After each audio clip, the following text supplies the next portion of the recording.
bonjour, bienvenue, installez-vous, on a des nouvelles pour vous. Il y a des bonnes et il y a des mauvaises, mais il y a des nouvelles pour vous. Bienvenue, installez-vous, on a des nouvelles pour vous. Il y a des bonnes, il y a des mauvaises, mais il y a des nouvelles pour vous. Wad a créé plus d'agences qu'il y a de cheveux sur ma tête, pour caser et récompenser ses alliés et payer ses dettes. Maki ne fait que réciter les leçons de son maître. Ses créanciers politiques, fallait bien trouver où les mettre. Il a promis 5000 emplois, tout le monde l'acclama. Il supprime la neige, la gève, le FNPJ et Anama. Tous les employés sont donc priés de rester chez eux. Pour faire l'omelette du Sénégal émergent, faut casser des œufs.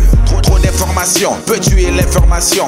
Par manque de formation, y a trop de déformation. Trop de radio, trop de télé, trop de pseudo-journalistes. Le nouveau code de la presse va assainir cette longue liste. Entre autres, réglementer l'acquisition de chaînes de radio, de journal et de télévision.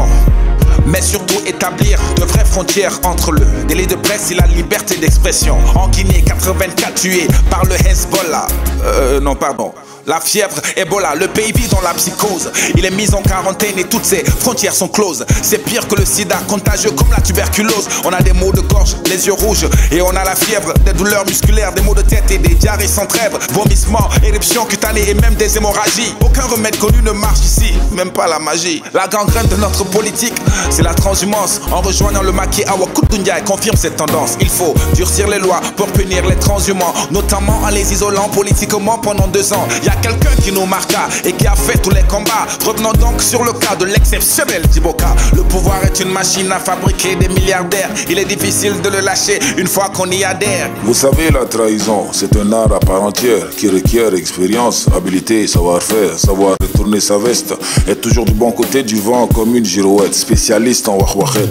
Ne jamais dire jamais, parce qu'on ne sait jamais. On peut détester demain ce qu'hier encore on aimait. Mais que ferez-vous à la prochaine révolution? Retourner mon pantalon, ma chemise et aussi mon caleçon. Merci, ne zappez surtout pas. Le Wolof c'est dans un instant, l'information sans chichi. Le journal rappé, non ne partez surtout pas. Le Wolof c'est dans un moment, la vraie info c'est ici.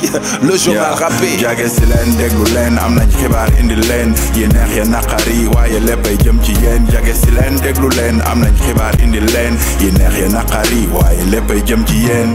Ku ci réewul amoo bañ daaw rek lañ set nga woon tey nga bëgg neweñ yor sa xetu waxañ di tudd xasawu kee wax ñu nu ngeen wutee ci ñun xajay chien benn muul lañ leen dëxëñ doore Senghor jaar Diouf bàyyi Diouf di xeex Diouf 2000 askan wi bañ yow dong nga dem jàppaat ci Diouf Wade toog nga taxaw Sénégal di sëgg 12 ans fàtte wuñu ci lalu PDS nga tëdd Djibo Leyti Ka URD ma ngay digle ne ñàkk ngor gi ci politique arbitre war na koo sifflé ndax bu teyee cuuj fii suba nga jàppati fee lundi socialiste aljuma libéral nga jàppati fee tax ba politicien Sénégal mel ni géttu nag fuñ na ndoxa nga fa ñax mi tooy na fa la ñu wekku nag ca Mbuur la ko waxee ne jot na yoon jëli matuwaay ku ne parti ba nga ne nga la toog fa ba faluwaay lu jëm ci këru xabaar yeeg képp kuy journaliste rajo télé mbind di leeral comme Blades ñu ngay tëb di dal waaye bii nag du pour xaalis ñoo député yi xëccoo jëm ci code de la presse yokk sañ-sañ yi di oyofal daan yi lafal journaliste yi gaso maanaam indi yeneeni sart